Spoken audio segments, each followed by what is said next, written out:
Hello అండి, welcome to my ఇంటి మనప kitchen. ఇవాళ మనము వాటర్ మిలన్ చట్నీ చేసుకుందామండి. ఇక్కడ వాటర్ మిలన్ ని కట్ చేసి పెట్టుకోవాలి. తర్వాత ఇక్కడ రెడ్ గున్నదంతా తీసేసుకోవాలి. బ్యాక్ సైడ్ గ్రీన్ ఉంది కదండి, ఇదంతా చెక్కు తీసి పెట్టుకుందాము. వీళ్ళంతా చెక్కు తీసి పెట్టుకున్న తర్వాత మనము ఇప్పుడు చిన్న చిన్నగా ముక్కలుగా కట్ చేసుకొని ఒక ప్లేట్లోకి వేసుకోవాలి.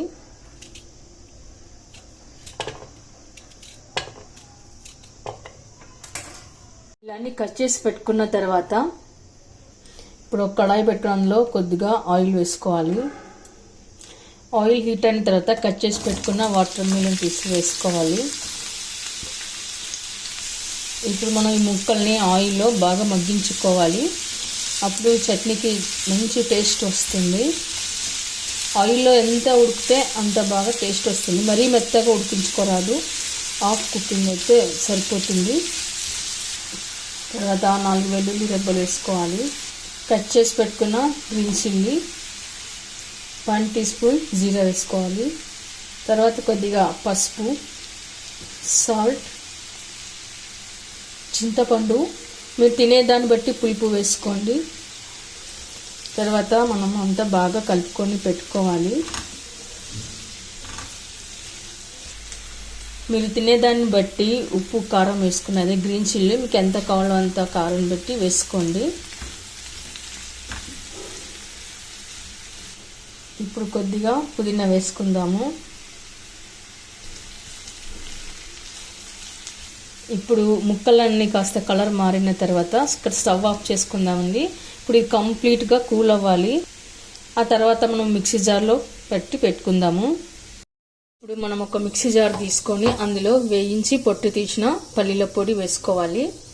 అలాగే వేయించి పెట్టుకున్న నువ్వుల పొడి కూడా వేసుకోవాలి. ఆ తర్వాత మనం వేయించి పెట్టుకున్న వాటర్ మిలన్ ముక్కలు కూడా వేసుకుందాము. ఒకేసారి అన్ని ముక్కలు పట్టవు కాబట్టి మనం కొద్దిగా మిక్సీ పట్టి పెట్టుకోవాలి.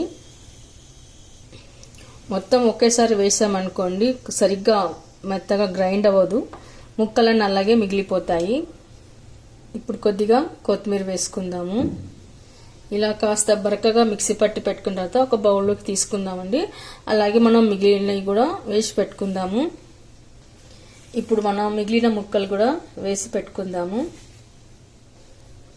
ఇలా మొత్తం ఒక బౌల్లోకి తీసి పెట్టుకోవాలి.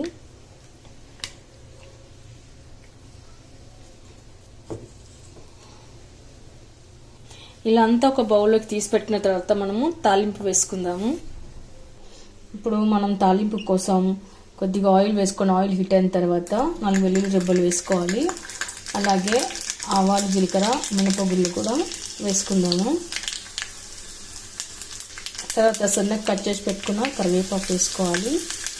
కొద్దిగా పసుపు. ఇప్పుడు మనం తాలింపు కంప్లీట్గా కూల్ అయిన తర్వాత చట్నీలోకి వేసి కలుపుకొని పెట్టుకుందాము. చల్లారిపోయిన తాలింపుని ఇందులోకి వేసి కలుపుకొని పెట్టుకుందాము. ఓకే అండి, చూసారుగా మిలన్ చట్నీ. ఇది రైస్లోకి, రోటీలోకి, చపాతీలోకి, పుల్కల్లోకి, పూరీలోకి, దోశలోకి అన్నిటిలోకి చాలా బాగుంటుందండి. చాలా టేస్ట్గా కూడా ఉంటుంది. అచ్చం మనం టమాటాకాయ చట్నీ ఎలా చేసుకుంటామో ఇది కూడా అలానే అండి, అదే టేస్ట్ వస్తుంది. సేమ్ అలానే ఉంది, చాలా బాగుందండి. మరి మీరు కూడా ఒకసారి ట్రై చేయండి. మీకు ఎలా కుదిరిందో కామెంట్స్లో పెట్టండి, లైక్ చేయండి, షేర్ చేయండి. తప్పకుండా మన ఛానల్ని సబ్స్క్రైబ్ చేయండి. అలాగే మరిన్ని రెసిపీస్ కోసం మన ఛానల్ని సబ్స్క్రైబ్ చేయండి. Thank you for watching.